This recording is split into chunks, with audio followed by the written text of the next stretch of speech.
For 35 years, I built a fortune while raising my son as a single mother. I wasn't pursuing wealth to impress anyone, just securing our future brick by brick, investment by investment. My hands signed every school permission slip. My voice soothed every nightmare. I gave him everything: the best schools, a debt-free college education, the down payment for his first home. And then one Sunday evening, I overheard him tell his wife in the kitchen, "Mom's just the free help. Why hire a maid when she'll do it all for nothing?" Just like that, everything changed. No warning, no remorse. Before we jump back in, tell us where you're tuning in from, and if this story touches you, make sure you're subscribed, because tomorrow I've saved something extra special for you. Heart shattered and dignity in tatters, I made a decision that would stun them all 3 months later at our family dinner. When Thomas was born, I was 26 and suddenly alone. His father James had decided fatherhood wasn't for him, leaving nothing but signed divorce papers and a small settlement that barely covered 3 months' rent. I still remember standing in our half-empty apartment, holding my newborn son against my chest, wondering how I would possibly manage, but manage I did. I took the accounting degree I'd put on hold and finished it at night while working as a bookkeeper during the day. My elderly neighbor Mrs. Chen watched Thomas while I attended classes, accepting homemade meals as payment. We lived in a tiny one-bedroom apartment where I slept on the pull-out couch so Thomas could have the bedroom. Every penny was accounted for, every expense justified, every luxury postponed.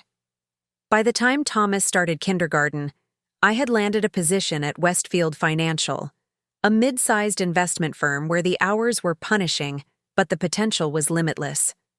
I arrived first, left last, and learned everything I could about wealth management. The senior partners noticed. By the time Thomas was 10, I was managing my own client portfolio.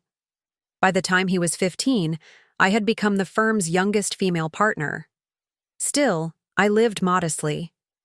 We moved to a comfortable but unremarkable 3-bedroom house in a good school district. I drove the same reliable sedan for 12 years. Thomas never lacked for anything essential. He had brand-name clothes, the latest gaming systems, summer camps, and later, SAT tutors and college application coaches. But he never knew about the growing investment accounts, the property acquisitions, or the side businesses I was quietly building. "Mom, why don't we have a bigger house like Michael's family?" he asked once when he was 13, after visiting a friend whose father was a surgeon. "We have exactly what we need," I told him, "and we don't carry debt." I wanted him to understand the value of money, to recognize that wealth wasn't about displaying status, but about creating security and options. Perhaps that was my first mistake. Not showing him the full picture of what financial success actually looked like. As Thomas grew, so did my portfolio. I developed a specialization in emerging technology investments, placing early bets on companies that would later become household names. I funneled the profits into commercial real estate, municipal bonds, and eventually, my own ventures. By the time Thomas left for college, a prestigious university I paid for entirely, my net worth had crossed 8 figures. Yet I remained his steadfast support system. When he called at midnight with paper crises, I stayed on the phone walking him through outlines and thesis statements. When he graduated and landed his first job at a marketing firm in the city, I helped him navigate apartment hunting, professional wardrobe building, and the complexities of workplace politics. When he met Vanessa, I welcomed her warmly, hosting their engagement party and contributing generously to their wedding. When they struggled to afford a home in the overheated market, I provided the down payment as a gift, $250,000 that represented a tiny fraction of what I could actually afford, but that I presented as significant sacrifice on my part. I didn't want them starting their marriage with crushing debt, but I also didn't want to undermine their sense of achievement. They bought a beautiful 4-bedroom colonial in Oak Ridge Heights, a neighborhood I could have purchased half of outright.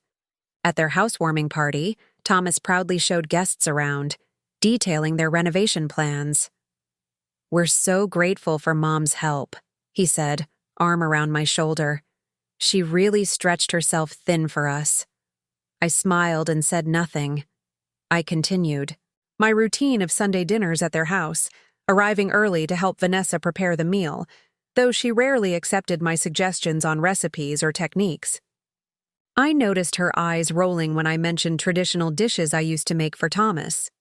After dinner, while they relaxed with wine, I quietly cleared the table, loaded the dishwasher, and scrubbed the pots they'd left to soak. "Mom just loves taking care of us," Thomas would say when friends commented on my helpfulness. "It's what gives her purpose." For years, this was our rhythm. I maintained my career, my investments continued to grow, and my role in their life gradually shifted from parent to something more utilitarian. I became the emergency babysitter for their son Oliver, the holiday meal preparer, the house cleaner during their vacations.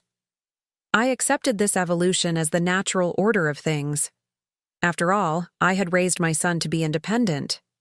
Wasn't this proof of success? Until that Sunday evening 3 months ago, when I arrived early for dinner and heard their conversation through the kitchen window that had been left open to the spring air. "Your mom called again about helping with the landscaping this weekend," Vanessa said, her voice tinged with irritation. "Just let her do it," Thomas replied with a laugh that cut through me like glass. "Mom's just the free help. Why hire a maid when she'll do it all for nothing? Besides, she needs to feel useful now that she's retired." I froze on the back patio, keys in hand, the homemade apple pie I'd brought suddenly heavy in my arms. Retired? I had stepped back from full-time work at the firm, but still maintained my client relationships and board positions. Free help? The words echoed in my head as decades of sacrifice and love crystallized into something sharp and painful. That moment changed everything. As I stood there, invisible to my son and his wife, I made a decision that would alter our family dynamic forever. 3 months later, I would reveal the truth at a family dinner they would never forget. That evening on the patio, I took 3 deep breaths and plastered on a smile before ringing the doorbell as if I had just arrived. Vanessa opened the door, her expression shifting from surprise to a practiced welcome. "Elena, you're early," she said, taking the pie from my hands. "We weren't expecting you for another 20 minutes. I nodded, keeping my voice light. "Traffic was better than expected. Hope that's not a problem." "Of course not," she said, though her tone suggested otherwise. "Thomas is just finishing up some work emails. Can you set the table? I'm trying a new recipe and it's a bit more involved than I anticipated." The familiar request, always phrased as a question but never actually optional, felt different now. I moved to the dining room and began laying out their wedding china, the set I had gifted them that now only emerged when company visited. Apparently, I wasn't company. Thomas emerged from his home office 10 minutes later, barely glancing up from his phone. "Hey, Mom," he said, distracted. "Can you check on Oliver? I think he's still playing video games and he needs to wash up for dinner." I paused, the silverware heavy in my hand. Before, I would have immediately complied, grateful to be needed. Now, I heard the instruction for what it was, a task assigned to the help. "I'm sure Oliver can manage to wash his hands without my supervision," I replied. "He's 11, not 4. Thomas looked up, surprise flickering across his face. "What's that supposed to mean?" "Nothing," I said, resuming my task. "Just that he's old enough to handle basic hygiene." Dinner proceeded with the usual choreography, Vanessa presenting her carefully plated meal, an overcooked salmon with an overly complicated sauce, Thomas dominating the conversation with tales of workplace triumphs, and Oliver picking at his food while sneaking glances at the tablet hidden in his lap. I said little, watching them all with new eyes. How had I not seen it before? The way they spoke around me rather than to me. Preparing and narrating this story took us a lot of time, so if you are enjoying it, subscribe to our channel, It means a lot to us. Now back to the story. The way Thomas guided the conversation away from my occasional comments about my consulting work or community involvement. So, Elena, Vanessa said during a rare lull, I've been meaning to ask, would you be able to stay with Oliver during spring break? We're thinking of taking a couple's trip to Sedona. It would just be 5 days, and you know how he loves spending time with his grandmother. I looked at my grandson, who hadn't made eye contact with me once during the meal. Does he? I asked quietly. Vanessa laughed nervously. Of course he does. Tell Grandma how much fun you have when she stays over, Oliver. Oliver shrugged, eyes still on his hidden screen. It's fine, I guess. Thomas shot him a warning look. Oliver, that's not how we speak to Grandma. It's okay, I said, dabbing my mouth with the napkin. At least he's honest. I turned to Vanessa. When exactly are you planning this trip? The 3rd week of April, she said, relief evident in her voice as she launched into details about spa reservations and hiking tours. I let her finish before responding. I'm afraid I won't be available then. I have a conference in New York that week. The silence that followed was palpable. Thomas set down his fork with a small clink against the china. A conference? He repeated. What kind of conference? The genuine confusion in his voice confirmed everything. My son, who once knew every detail of my career, had no idea what I still did with my time. In his mind, I existed only in relation to his needs. An investment symposium, I said simply. I'm speaking on a panel about emerging markets in Southeast Asia. Vanessa laughed, a brittle sound. Oh, Elena, you don't have to make up excuses if you don't want to watch Oliver. We can find someone else. I'm not making excuses, I replied, my voice steady. I've been planning this appearance for months. It's quite an honor to be invited. Thomas's expression shifted from confusion to impatience. Mom, you've been retired for years. What investment symposium would want you on a panel? The casual dismissal, the complete erasure of my professional identity, struck deeper than his earlier comment about free help. In his mind, I had ceased to exist as anything other than his mother, his child's caretaker, his household assistant. I scaled back. I corrected him. I never fully retired. I still maintain certain client relationships and board positions. He exchanged a glance with Vanessa, the kind of look that communicates volumes between couples. It clearly said, humor her. Right, he said patronizingly. Well, if you can't do it, you can't do it. Maybe Mrs. Castillo next door can recommend someone. They moved on, seamlessly transitioning to summer vacation plans. No further questions about my professional life, no interest in what I had built or maintained. I was dismissed not just as help, but as a person with a life beyond their needs. As I drove home that night to my modest 3-bedroom house, the same home where I'd raised Thomas, I felt a heaviness settling in my chest. For years, I had cultivated this image of the practical, unassuming mother who lived simply and helped whenever needed. I had hidden my success to keep Thomas grounded, to ensure he valued work over wealth. Instead, I had made myself invisible, pulled into my garage and sat in the car, engine off, staring at the wall. Tomorrow, I would call my financial advisor and my attorney. It was time for a change, not out of spite or revenge, but out of self-respect and truth. It was time to be seen. The morning after that revelatory dinner, I woke before dawn. Something I'd done for decades as a working mother and continued out of habit. But instead of immediately checking my phone for messages or market updates, I lay still, watching the ceiling gradually brighten with the rising sun. For the first time in years, I allowed myself to feel the full weight of my loneliness.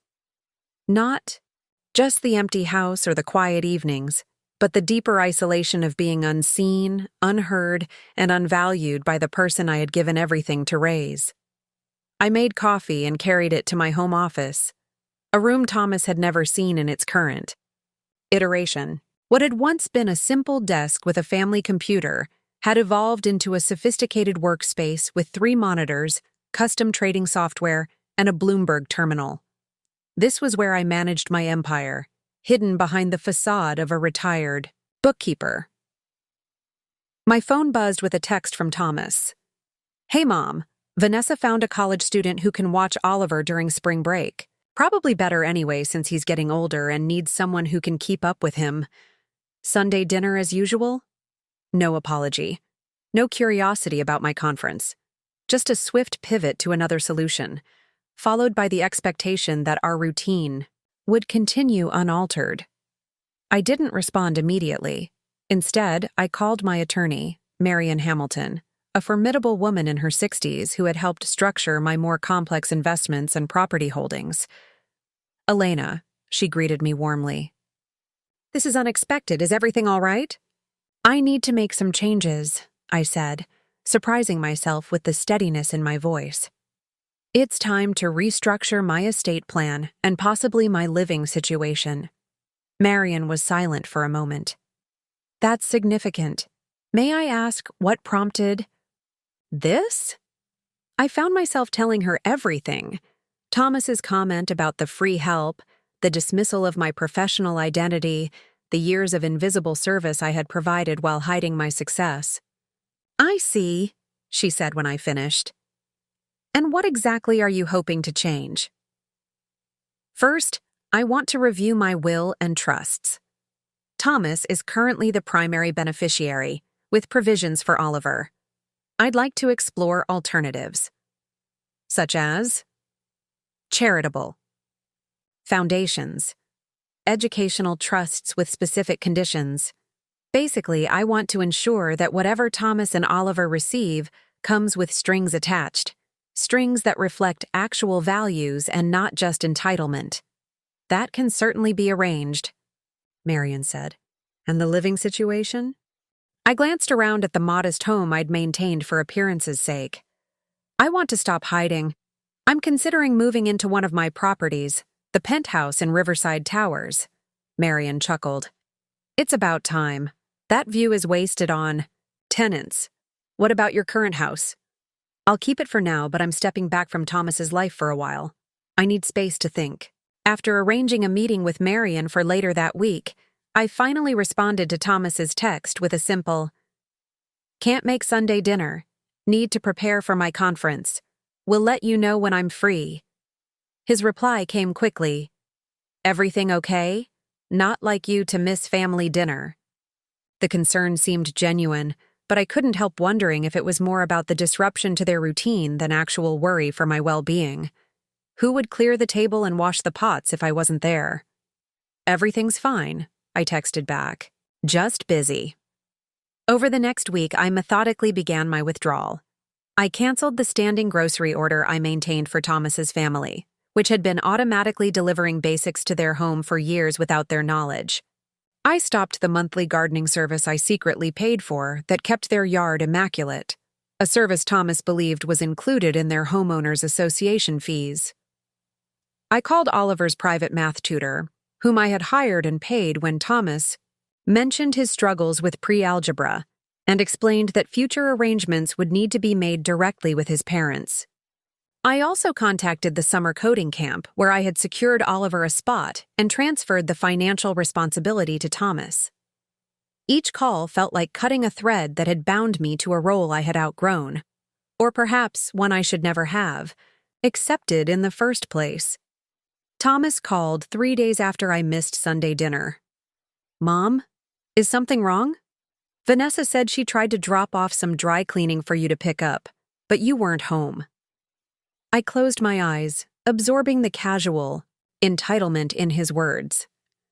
My son had assumed I would continue running errands for them despite missing dinner due to work obligations. "I've been staying at a hotel near the conference center," I lied smoothly. "The pre-conference meeting started earlier than expected." "A hotel? That seems unnecessary. Isn't the convention center only 40 minutes from your house? It makes networking easier," I said, offering no further explanation. "I'll be tied up with this for the next couple of weeks." Weeks? His voice rose in disbelief. But what about Oliver's science fair?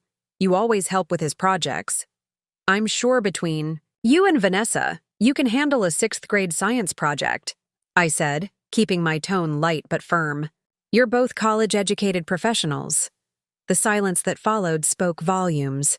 Thomas had never considered that I might prioritize my own commitments over his family's needs.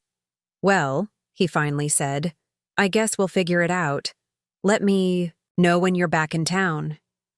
After hanging up, I stood at the window of my hotel suite, not near any conference center, but in the downtown high-rise where I owned 3 floors. For the first time in decades, I wasn't planning my day around someone else's schedule or needs. The freedom felt both exhilarating and terrifying. That afternoon, I met with Marion and my financial advisor, Richard Park, to begin the process of restructuring my assets. As we reviewed spreadsheets and property portfolios, Richard looked up at me with curiosity. Elena, if you don't mind my asking, why now? You've maintained this separation between your wealth and your family for decades. What changed? I considered the question carefully before answering. I used to think I was protecting Thomas from the potential pitfalls of inherited wealth. I wanted him to develop his own work ethic, his own identity separate from money. I paused, gathering my thoughts. But I've realized I wasn't protecting him. I was enabling him to devalue not just my contributions, but me as a person. The secrecy that I thought was principled has just become harmful to both of us. Marion nodded slowly. So what's the plan now? Full disclosure? Not immediately, I said. First, I need to reclaim myself. Then we'll see what kind of relationship is possible when I'm no longer just the convenient help. As I drove back to the hotel that evening, my phone lit up with a text from Vanessa. Oliver really disappointed you missed his basketball game today. He was counting on you being there. I hadn't even known there was a game. No one had told me. Yet somehow I was still expected to show up, to fulfill obligations I hadn't agreed to anticipate needs that weren't communicated. It was the last push I needed. That night, I began packing my personal items to move into my penthouse apartment. The withdrawal was complete. Now it was time to rebuild, on my terms. The penthouse at Riverside Towers felt simultaneously foreign and familiar as I stepped through the door with my first load of personal belongings. I had decorated this space years ago with the help of an interior designer friend, creating the home I truly wanted but never allowed myself to live in. Floor-to-ceiling windows showcased the city skyline and the winding river that gave the building its name. Modern art, real pieces by established artists, not the reproductions that hung, in my modest house, adorned walls of soft gray. The furniture was elegant yet comfortable, nothing like the practical, durable pieces I'd surrounded myself with for decades. Ms. Vasquez, welcome home, said Marcus, the building manager who had overseen the property since I purchased it 5 years earlier. We've stocked the refrigerator as requested and updated the security protocols. Your private elevator key card is on the counter. Thank you, Marcus. I set down my suitcase and moved to the windows, watching the afternoon light play across the water below. Has anyone called for me or asked about the unit? No, ma'am. As far as the staff knows, you're still just the owner's representative. He hesitated. Will that be changing now? I considered the question. Not immediately. Let's maintain that fiction for a little while longer. After Marcus left, I wandered through the space, my space, touching surfaces, opening cabinets, familiarizing myself with this life I had denied myself. The master bathroom featured a soaking tub positioned to view the sunrise. The kitchen boasted professional-grade appliances I had never used. The second bedroom had been converted into a home office that mirrored my professional workspace, but with higher-end furnishings. For the first time in years, I felt a genuine peace settle over me, not the manufactured calm of someone accommodating others, but the quiet satisfaction of being exactly where I belonged. Over the next 2 weeks, I established new routines. Mornings began with coffee on the balcony, watching the city wake up. I worked from my home office, reconnecting with clients I had somewhat neglected and exploring new investment opportunities. Evenings were spent at cultural events I had always wanted to attend, but had skipped to be available for Thomas's family. Symphony performances, gallery openings, lectures at the university. I made a point of turning off my phone during these outings, and each time I returned home to find increasingly urgent messages from Thomas. Mom, Oliver's science project is due Friday. When are you coming back to help? The lawn service didn't show up this week. Do you know what happened? Mom, we need to talk about the summer tutoring program for Oliver. They said the payment arrangement has changed. I responded to each message with brief, pleasant replies that offered no solutions. Still tied up with work, I'm sure Oliver will do great on his project. Or, I haven't heard anything about the lawn service. Have you checked with your HOA? Thomas's frustration grew palpable even through text. This isn't like you, Mom. We're worried. Maybe I should come check on you. The threat of a visit prompted my first substantial response. I'm fine, Thomas. Just busy with my own life. I've realized I've been too available in ways that haven't been healthy for any of us. We'll talk when I'm ready. His reply was immediate. What does that mean? What's going on with you? I didn't respond. Instead, I called Oliver directly, something I rarely did since communication was usually filtered through his parents. Grandma? His voice sounded smaller over the phone, less guarded than in person. Hi, sweetheart. I hear you have a science project. What's it about? His enthusiasm surprised me. It's about renewable energy. I'm building a mini solar panel that can charge a phone. Dad said you'd help, but I can't be there in person. But I'd love to hear your ideas. Maybe we could video chat about it? The conversation that followed was the most genuine interaction I'd had with my grandson in years.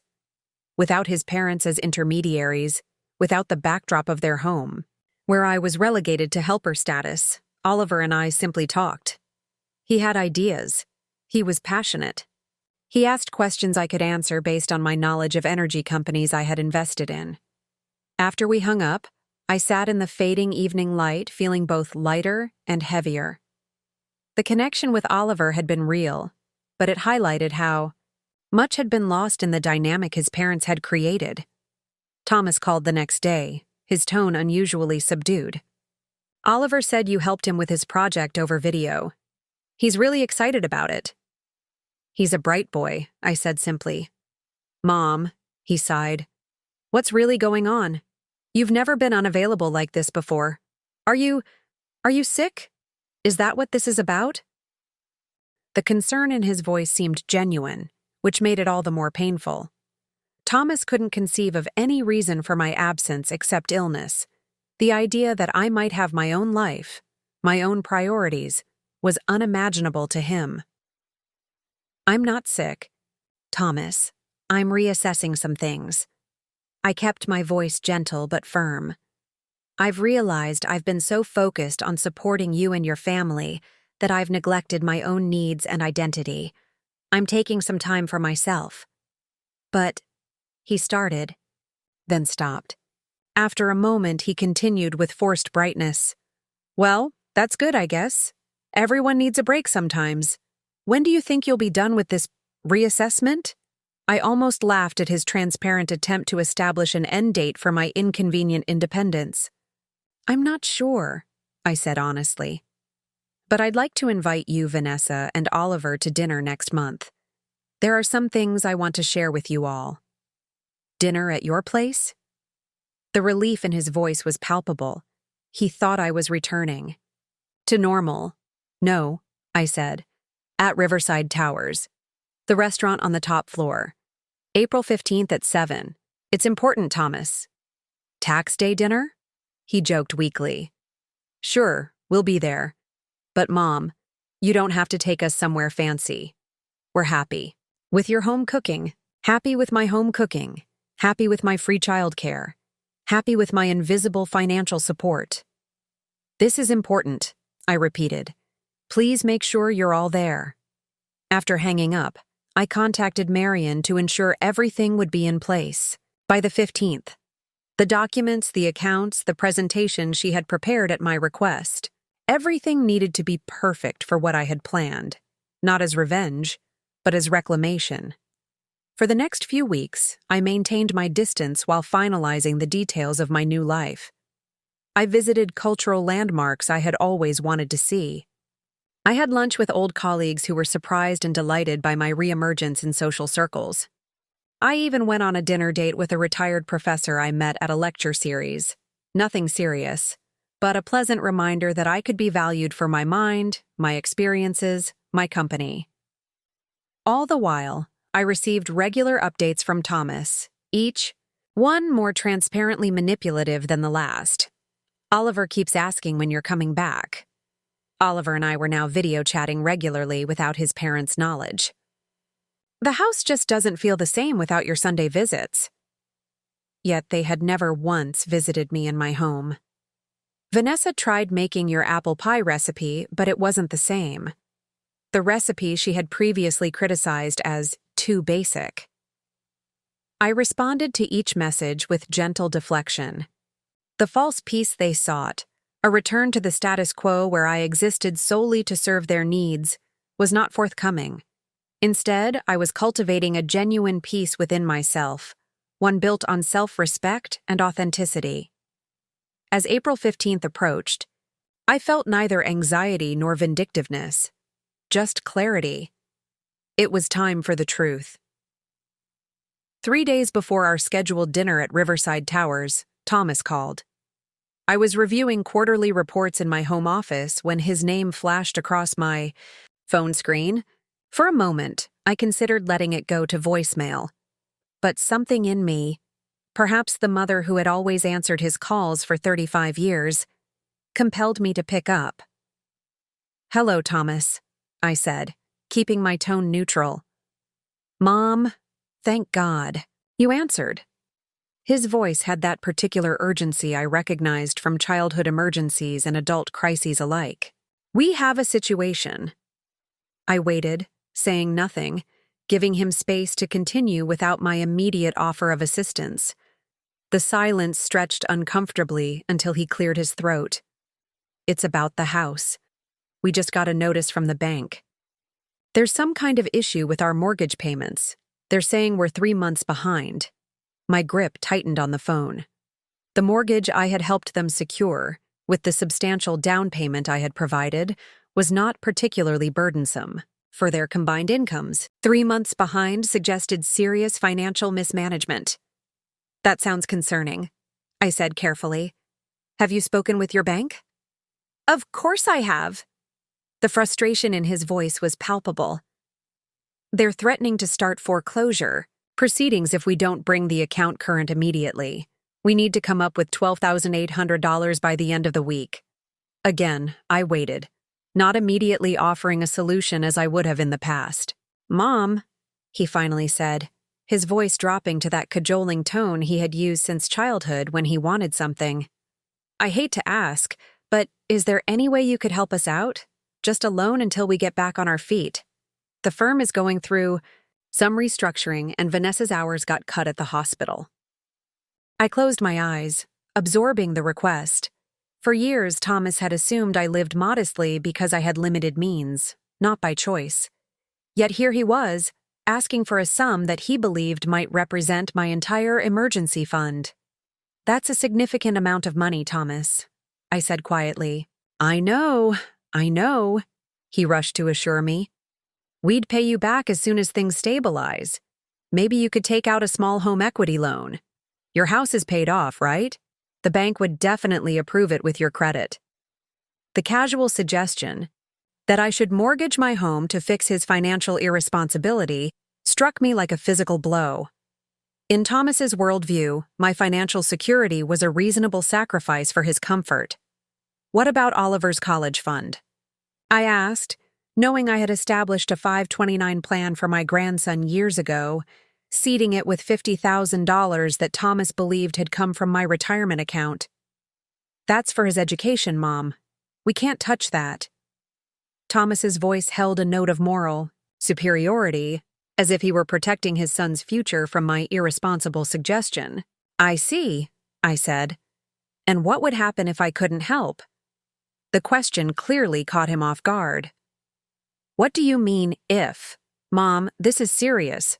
We could lose our home. Your grandson could be forced to change schools." The emotional manipulation was so transparent it almost felt clumsy. Thomas had never imagined a scenario where I would refuse his request. His sense of entitlement to my resources was absolute. "I understand it's serious," I replied, maintaining my composure. "I'm just trying to understand all the options." "There are no other options," he insisted, voice rising again. "We've already maxed out our credit cards keeping up appearances. Do you know how it would look if we had to downsize? Oliver would be devastated. His friends, his school, everything would change." I thought of Oliver, who video chatted with me about renewable energy and asked thoughtful questions about the world. The boy who was interested in sustainability and engineering. Would he really be devastated by a change in material circumstances? Or was that Thomas projecting his own values? "I need some time to think about this," I said finally. "We don't have time, Mom. The deadline is Friday." "I'm aware of the timeline. We have dinner scheduled for Thursday evening. We can discuss it then." "Thursday?" He sounded genuinely confused for a moment before remembering. "The dinner at Riverside Towers? Mom, we can't be thinking about fancy dinners at a time like this. We need to deal with this crisis now." "Thursday," I repeated firmly. 7 o'clock. I'll have an answer for you then." After we hung up, I sat motionless, staring out at the city lights beginning to twinkle in the early evening.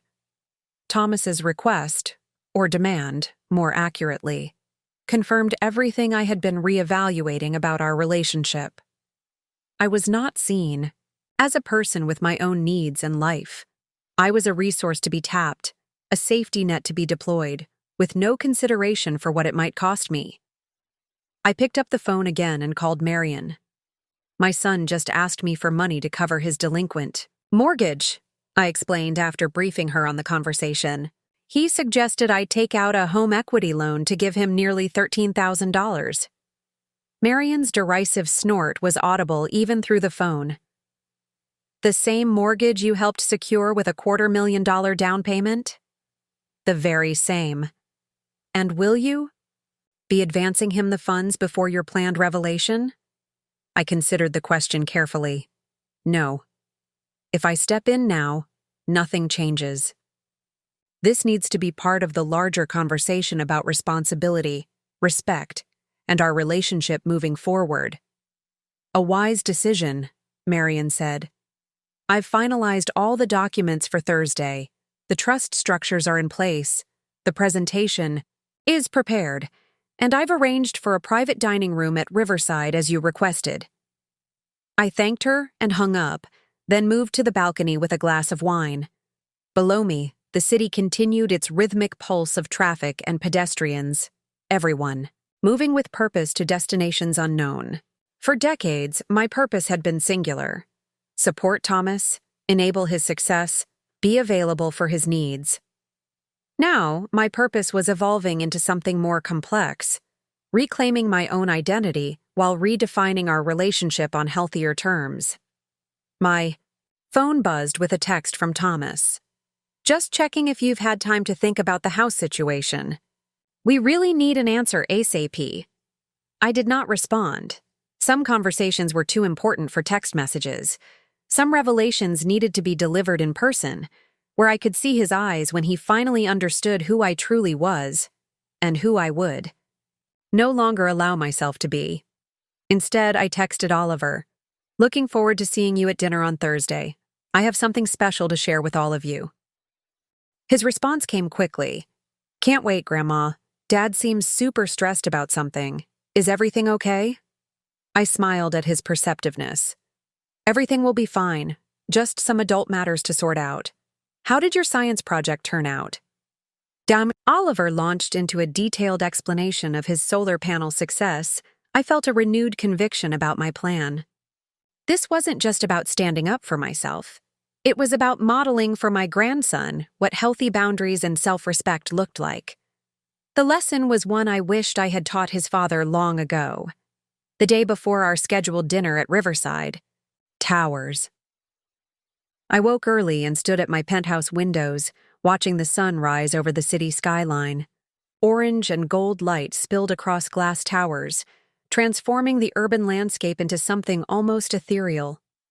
For 35 years, I had been too busy caring for others to appreciate such moments, too focused on Thomas's needs, too caught up in maintaining my facade of modest means. My phone had been unusually quiet since my conversation with Thomas about the mortgage. No more urgent texts, no calls asking if I'd had time to think about it. The silence felt calculated, as if he'd decided to give me space to come around to the inevitable, my capitulation to his financial emergency. What Thomas didn't realize was that this silence had given me something precious, uninterrupted clarity about the path forward. I moved to my home office and opened my laptop, reviewing once more the presentation Marian had prepared. The first slide displayed a simple number, $13,427,892, my current net worth, excluding physical assets like the penthouse and my collection of modern art. The subsequent slides broke down my holdings: investment properties, stock portfolios, business interests, and cash reserves. The final slides outlined my new estate plan, one that balanced genuine care for my family with accountability. No longer would Thomas receive an unrestricted inheritance. Instead, funds would be dispersed through carefully structured trusts, with clear conditions reflecting values I should have insisted upon years ago: education, community service, demonstrated fiscal responsibility. As I closed the laptop, my phone chimed with a text from Oliver. "Grandma, is it okay if I bring my solar panel to show you tomorrow?" I smiled, warmth spreading through my chest. "Of course, sweetheart. I'd love to see it." At least one relationship in this family remained uncomplicated by entitlement and expectation. Oliver saw me as a person, not merely a resource. That gave me hope that once the initial shock wore off, Thomas might eventually see me the same way. I spent the afternoon at my regular hair salon, not the budget chain where I'd gone for years to maintain my frugal image, but the upscale downtown establishment, where I was known simply as Ms. Vasquez from the penthouse. As my stylist worked, I caught my reflection in the mirror. The woman looking back at me appeared confident, elegant, self-possessed. The carefully cultivated image of the modest, slightly dowdy grandmother was gone. "You seem different today," my stylist remarked as she finished. "More present." I met her eyes in the mirror. "I'm reclaiming something I gave away a long time ago." She nodded as if she understood perfectly. "Well, it looks good on you." That evening, Marian stopped by the penthouse for a final review of our plans for the dinner. "The private dining room is confirmed," she said, checking items off her list. "I'll arrive 15 minutes before your family to ensure everything is in place. The documents will be in the blue portfolio on the sideboard, easily accessible but not immediately visible." "Perfect," I said, pouring us each a glass of wine. "And the transfer to cover Thomas's mortgage?" "Ready to execute at your command," Marian confirmed. "But remember, Elena, this is your decision.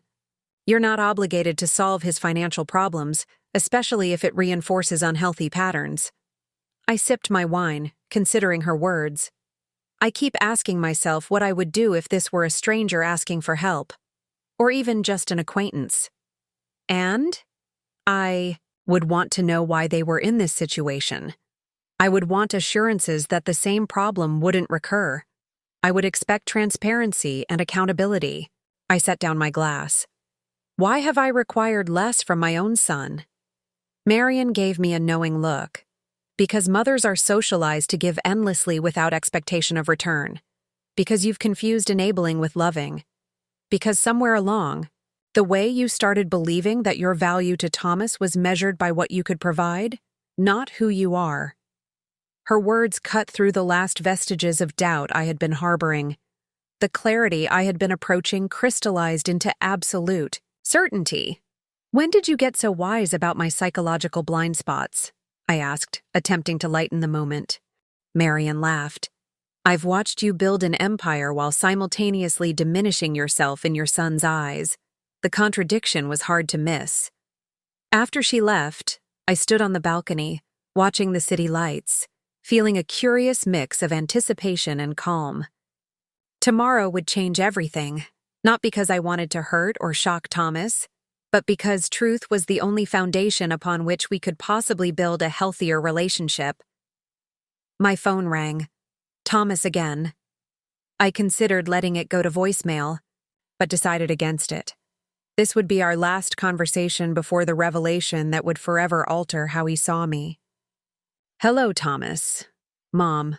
His voice was tight with poorly suppressed anxiety. "I just wanted to confirm we're still on for dinner tomorrow night." "Yes, 7 o'clock at Riverside Towers. The restaurant has a record of the reservation under my name." "Great." "That's great." He paused, and I could almost hear him weighing his next words. "Have you had a chance to think about what we discussed? About the house situation?" "I have," I said simply. "We'll discuss it tomorrow at dinner." "But Mom..." "Tomorrow, Thomas." My tone was gentle but left no room for negotiation. "This isn't a conversation for the phone." He sighed heavily. "Fine. Tomorrow. It's just... This is really important, Mom. We're talking about Oliver's stability, his home."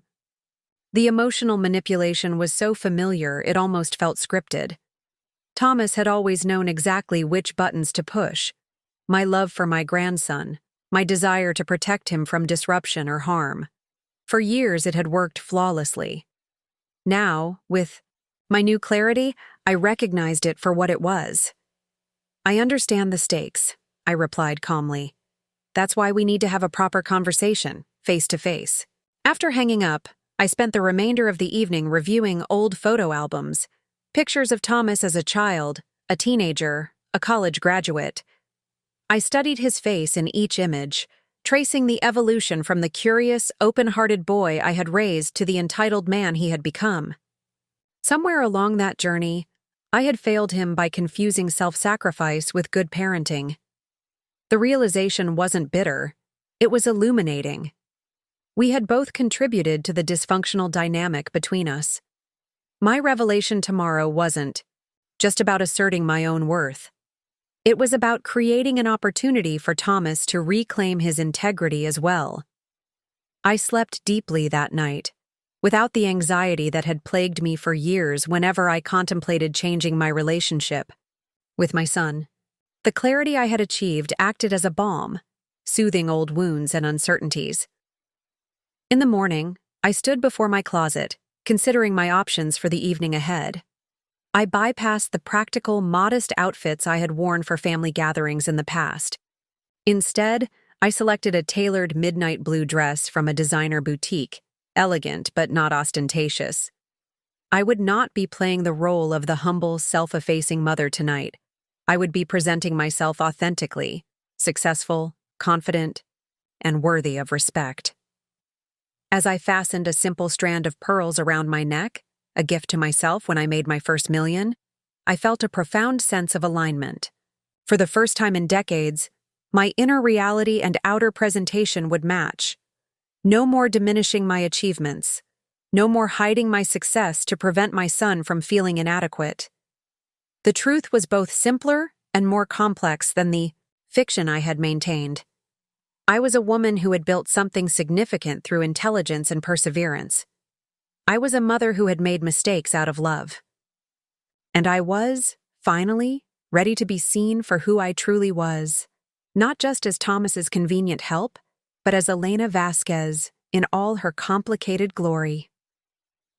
The day of the dinner arrived with a crystalline clarity to the spring air. I spent the morning reviewing the final preparations with Marian, confirming every detail of the evening ahead. The private dining room has the oval table as requested, she noted, consulting her tablet. I've arranged for the financial documents to be placed in the leather portfolio. Discreet but accessible when needed. The chef has confirmed the menu selections and the sommelier has pulled the wines you specified. I nodded, appreciating Marion's attention to detail. She had been more than my attorney over the years. She had become a trusted confidant who understood exactly what this evening represented. And the transfer for Thomas's mortgage? I asked. Ready but not executed, she confirmed. As we discussed, that decision remains entirely yours to make after the conversation. As Marion gathered her things to leave, she paused at the door. Elena, I've watched you build an empire with unwavering strategic vision. Apply that same clarity to tonight. Her words stayed with me as I dressed for the evening. The midnight blue dress fit perfectly, skimming my figure without being ostentatious. I added simple pearl earrings and a thin gold bracelet, elegant but understated. My reflection showed a woman of substance and achievement, not the self-effacing mother who had hidden behind modest clothes and downplayed accomplishments for decades.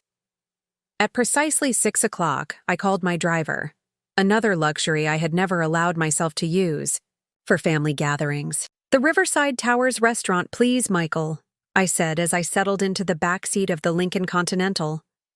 Of course, Ms. Vasquez. He pulled smoothly into traffic, navigating toward the gleaming high-rise that housed both my penthouse and the exclusive restaurant on its top floor. During the drive, I reviewed the mental script I had prepared. This wasn't about shocking Thomas or punishing him for his entitled behavior. It was about honesty, about reclaiming my identity, and about establishing a healthier foundation for our relationship moving forward. Michael pulled up to the private entrance of Riverside Towers at 6:30, exactly as planned. The doorman greeted, me by name. Good evening, Ms. Vasquez. Your guests haven't arrived yet, but Ms. Hamilton is already upstairs in the private dining room. Thank you, George. I stepped into the private elevator that would take me directly to the restaurant floor. Maitre d' greeted me as I emerged. Ms. Vasquez, everything is prepared as you requested. Would you like to inspect the room before your family arrives? I followed him through the main dining area, already buzzing with early dinner patrons enjoying sunset views of the city, to a discreet door at the back. The private dining room beyond was perfect, intimate but not cramped, with floor-to-ceiling windows offering a panoramic view of the river and downtown skyline. A round table was set for 4, with fine china and crystal catching the early evening light. Marion rose from where she had been reviewing documents at a side table. Everything is in place, she said, gesturing to the leather portfolio. I'll be in the main dining room if you need me. She squeezed my hand briefly before leaving, a small gesture of support that meant more than words could express. I moved to the windows, watching the city sprawl beneath me. This view, this entire building, represented the empire I had built while pretending to live a modest life. Tonight, Thomas would finally understand who his mother truly was. At 6:55, my phone buzzed with a text from Thomas. Pulling up now. Where do we go? The main entrance. Tell the doorman you're my guests. He'll direct you. I positioned myself, strategically, standing by the windows with my back to the door, giving myself a moment to compose my face before turning to greet them. At precisely 7 o'clock, I heard the door open. Mom! Thomas's voice contained a note of confusion I hadn't anticipated. I turned slowly, watching as his eyes widened, taking in my appearance, so different from the practical, slightly dowdy mother he was accustomed to seeing. Behind him, Vanessa stood with her mouth slightly open, staring at the luxurious private dining room with undisguised surprise. Oliver pushed past them both, his face lighting up with a genuine smile. Grandma! This place is amazing! He rushed forward, clutching a cardboard presentation board, his solar panel project. I brought it to show you, just like I promised. I embraced him warmly. I can't wait to see it, sweetheart. Looking over his head, I met Thomas's still bewildered gaze. Welcome. Please, come in. Thomas stepped further into the room, his eyes darting from the expensive settings to the panoramic view. Mom, what is all this? How can you possibly afford— Let's sit down, I interrupted smoothly. We have a lot to discuss. Vanessa moved to what appeared to be the head of the table, but I directed her to another seat. Actually, I'll sit there tonight, if you don't mind. Her surprise turned to a barely concealed frown, but she complied, taking the seat beside Thomas instead. Oliver settled in beside me, eagerly propping his science project against an empty chair. A server appeared almost immediately with water and warm bread. Ms. Vasquez, would you like to begin with the champagne you selected? Yes, please. I nodded my appreciation, not missing the sharp look Thomas and Vanessa exchanged at the server's familiar use of my name. As the champagne was poured, sparkling cider for Oliver, Thomas leaned forward, his face tight with barely contained anxiety. Mom? Before we get into whatever this is, he gestured vaguely at the surroundings, we really need to discuss the house situation. The deadline is tomorrow. Yes, I said calmly, taking a sip of champagne. We'll discuss that. But first, I think there are some things you need to understand about me. I placed my glass down deliberately. About who I really am and what that means for our relationship moving forward. What are you talking about? Vanessa asked, her voice pitched higher than normal. I looked directly at my son. Thomas, for 35 years I've allowed you to believe certain things about me that aren't true. About my financial situation, my professional life, the choices I've made. He frowned, confusion evident in the furrow of his brow. What do you mean? Mom, if you're in some kind of trouble— I'm not in trouble, Thomas. Quite the opposite. I reached for the leather portfolio that Marion had placed on the sideboard and set it on the table between us. I've been keeping something from you, something I initially hid to protect you, but that over time became unhealthy for both of us. I opened the portfolio and removed the first document, a statement of net worth prepared by my financial team. Without speaking, I slid it across the table to Thomas. He glanced down, his expression shifting from confusion to shock as he registered the number at the top of the page. His mouth opened, closed, then opened again. Mom, there must be some mistake. This says 13th 427th 892. I finished for him. And that's a conservative valuation that doesn't include physical assets. Vanessa reached for the paper, practically snatching it from Thomas's suddenly limp fingers. Her eyes widened as she scanned the figures. This can't be right. It's correct, I said simply. I am, by most definitions, wealthy. I own this building, including the penthouse where I've been living for the past month. I have substantial investment portfolios, commercial real estate holdings, and stakes in several businesses. The silence that followed was profound, broken only by Oliver's innocent question. Grandma, does this mean you're rich? I smiled at him gently. Yes, sweetheart, it does. Thomas's face went through a remarkable series of transformations. Shock gave way to disbelief, then confusion, and finally something that looked almost like anger. He pushed the financial statement away as if it might burn him. How is this possible? He demanded. You've lived in that small house for decades. You drive a 10-year-old Toyota. He hesitated, grasping for evidence of my supposed modest means. You use coupons at the grocery store. I took another sip of champagne, giving myself a moment to compose my response. All choices, Thomas. Deliberate decisions about how to appear versus how to invest. I started building my portfolio while you were still in elementary school. By the time you were in college, I was managing significant assets. But why would you hide this? Vanessa interjected.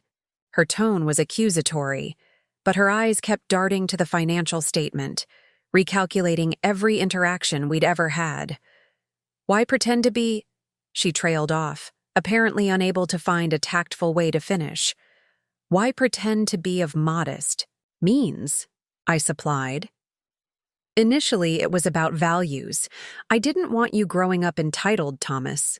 I wanted you to develop your own work ethic, to build your own success without relying on my wealth. Thomas's jaw tightened. So this was some kind of test? A decades-long experiment to see if I measured up to your standards? No, I said firmly. It was a parenting choice, and perhaps not always the right one. But over time, it became something else. I met his gaze directly. It became easier to maintain the fiction than to confront the way our relationship had evolved. The way you and Vanessa came to see me not as a person with my own life and needs, but as, how did you put it? The free help.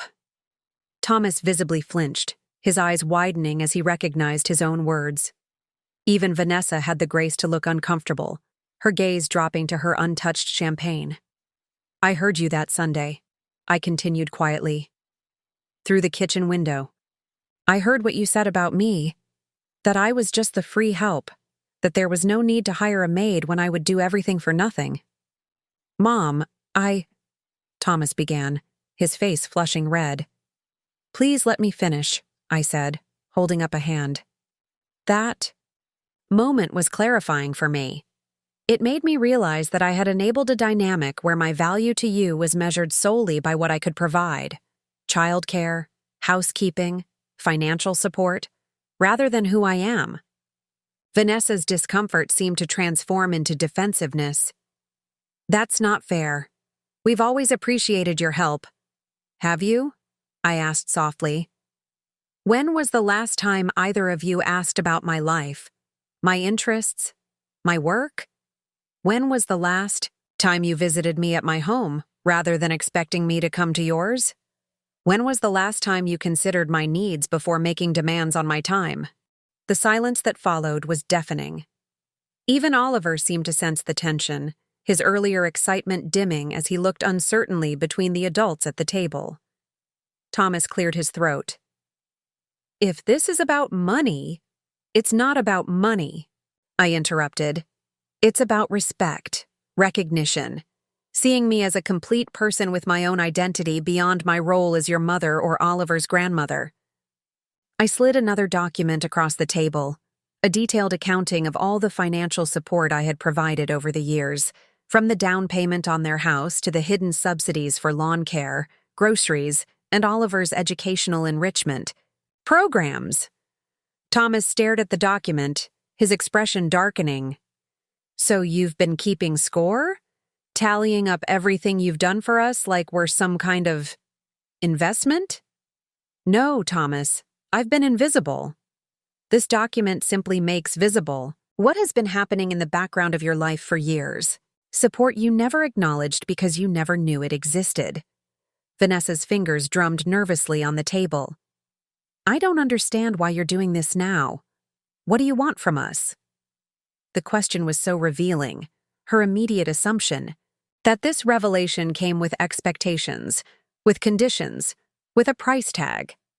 As if even this moment of honesty must be transactional. I want to be seen, I said simply. I want a relationship with my son and his family that's based on mutual respect, not convenience. I want to stop pretending to be less than I am to make others more comfortable. I turned to Oliver, who had been watching this exchange with the eye. Careful attention of a child who has learned to read emotional currents. And I want my grandson to grow up understanding that people have value beyond what they can provide for others. Oliver nodded seriously, though I doubted he fully grasped the subtext. He reached for his science project. Is that why you helped me with this even when you were busy? Because you care about me, not just what you can do for me? His innocent question cut through the tension, striking at the heart of the matter with childlike precision. I smiled at him, feeling a rush of affection. Exactly, sweetheart. Relationships should be built on care, not utility. Thomas pushed back from the table slightly, his posture defensive. And our mortgage? Was that just a convenient opportunity for you to spring this revelation on us? Some kind of power play? The undercurrent of his question was clear. Despite everything I had just explained, his first thought was still how my disclosure would affect his immediate financial need. No, Thomas. Your financial emergency didn't prompt this revelation. It just accelerated the timeline. I've been planning this conversation since the day I heard you call me the free help.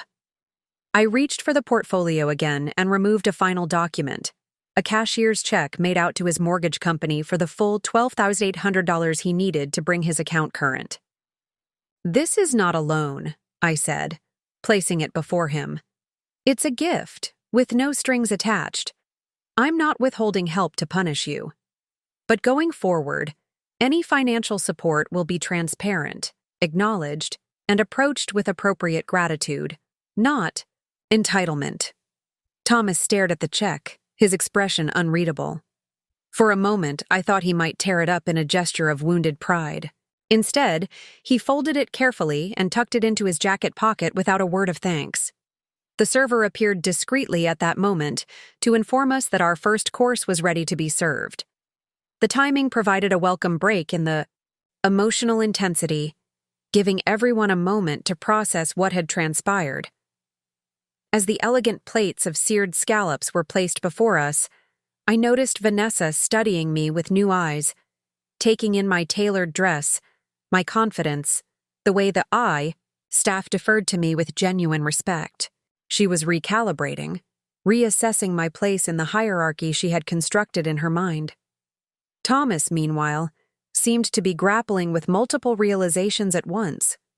Not just the fact of my wealth, but the implications of how he had treated someone who had silently supported him in ways he had never imagined.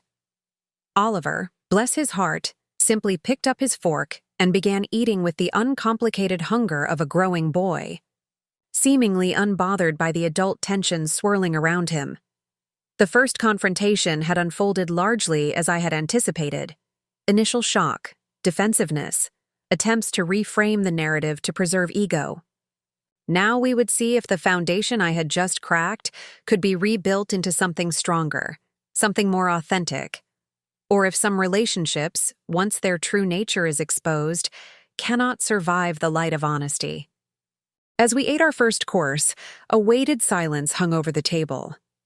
Thomas kept his eyes fixed on his plate, mechanically consuming the scallops without seeming to taste them. Vanessa alternated between darting glances at me and scanning the luxurious room, as if trying to reconcile the elegant woman before her with the convenient childcare provider she had taken for granted. Oliver, sensing the tension but not fully understanding it, attempted to fill the silence. These scallops are way better than the ones Dad tried to make last week. They were super rubbery. Despite the heaviness of the moment, I couldn't help but smile at his honest assessment. The chef here is quite talented, I agreed, grateful for his innocent attempt to normalize the situation. As the server cleared our first course plates, I decided to move forward with the next phase of my plan. I had revealed the truth of my financial situation. Now it was time to clarify what that meant for our relationship moving forward. I know this is a lot to process, I said, addressing Thomas and Vanessa directly. But there's more we need to discuss. Thomas's head snapped up, his expression guarded. More? What else could there possibly be? The terms of our relationship going forward, I said calmly. For too long, I've allowed myself to be used as a convenience rather than respected as a person with my own life and needs. That ends today. I removed another document from the leather portfolio, a simple, clear outline I had prepared with Marion's help. Not a legal contract, but rather a statement of expectations and boundaries. What is this supposed to be? Vanessa asked, not reaching. For the paper? Clarity, I replied. Something our relationship has lacked. Thomas reluctantly took the document, his eyes scanning the page. I could pinpoint the exact moment he reached the section about childcare limitations. His brow furrowed, and his mouth tightened at the corners. Available for prearranged childcare not to exceed 2 days per week. He read aloud, his voice tinged with disbelief. 24 hours notice required except in genuine emergencies. Mom, you can't be serious. I'm entirely serious, I said, meeting his gaze without flinching. I love Oliver, and I want to be part of his life. But I will no longer be the default unacknowledged childcare provider who rearranges her life whenever it's convenient for you. Vanessa's face flushed. So you're putting conditions on seeing your own grandson now? No, I'm putting boundaries around how and when I'm available. I corrected her. There's a difference. Boundaries are healthy. They allow relationships to flourish with mutual respect. But what about our careers? Vanessa pressed. We rely on your flexibility. You've relied on my seeming lack of options, I countered. The assumption that I had nothing more important to do with my time than be at your disposal. That changes now. I gestured around the private dining room. I have a life beyond being your mother and Oliver's grandmother. I have business interests, investments to manage, philanthropic work I've put off for too long, friends I've neglected because I was always available for your family's needs.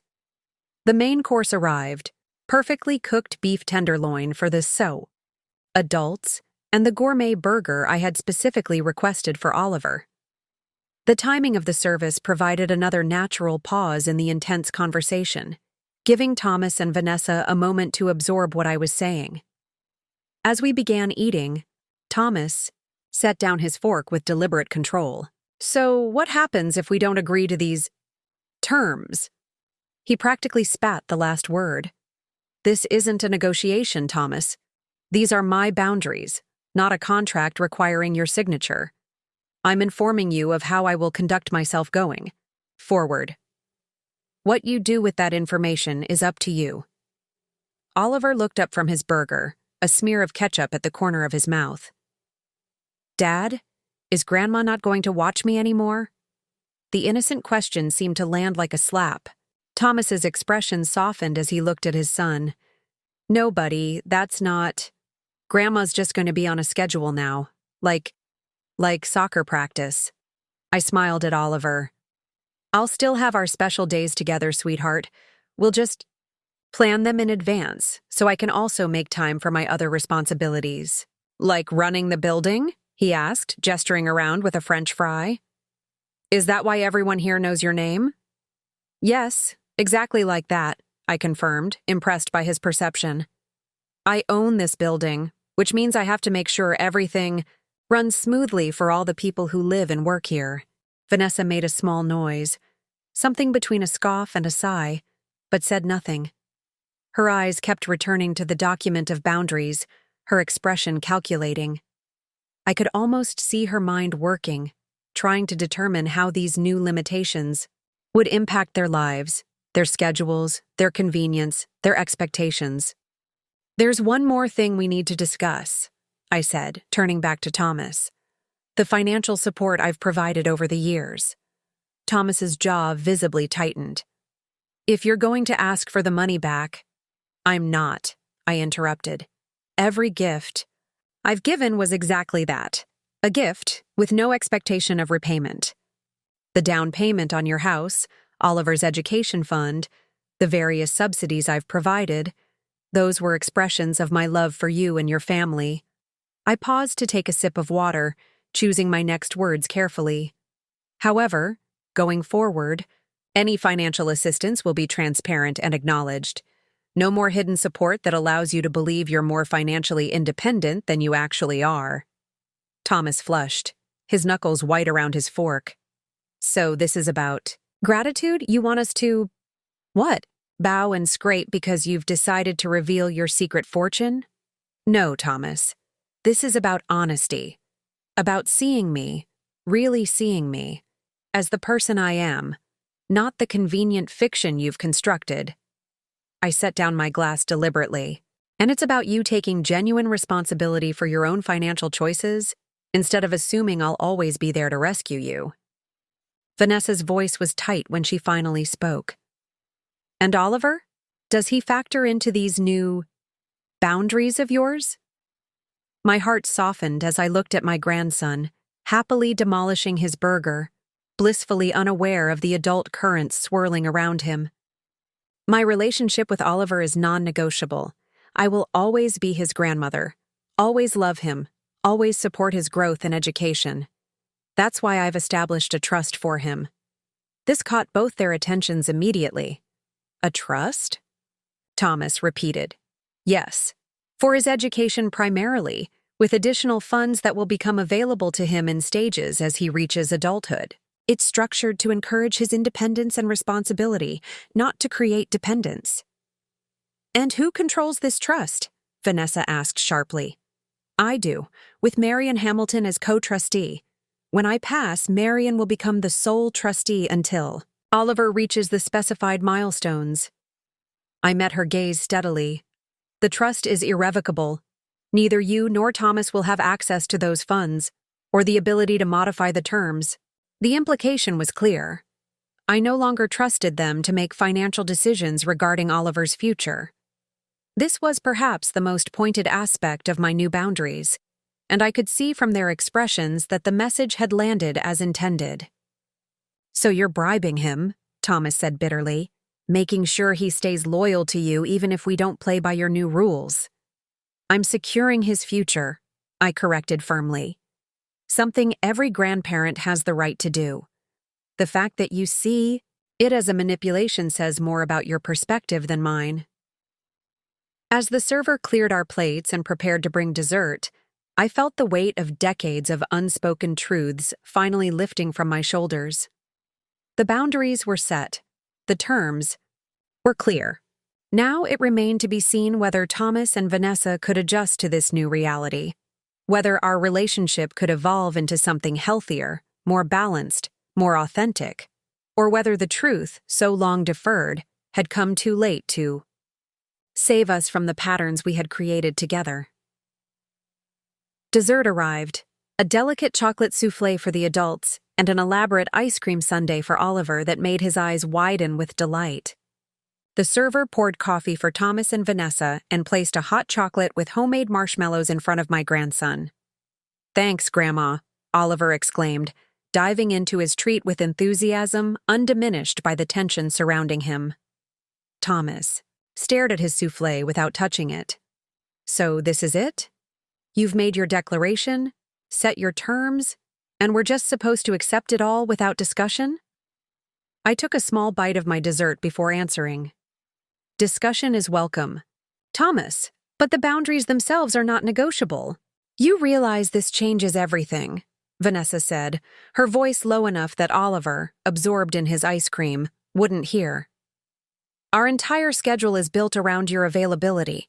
We've turned down backup childcare options because you were always there. I understand that, I acknowledged. And I'm giving you time to make alternative arrangements. The boundaries go into effect 2 weeks from today.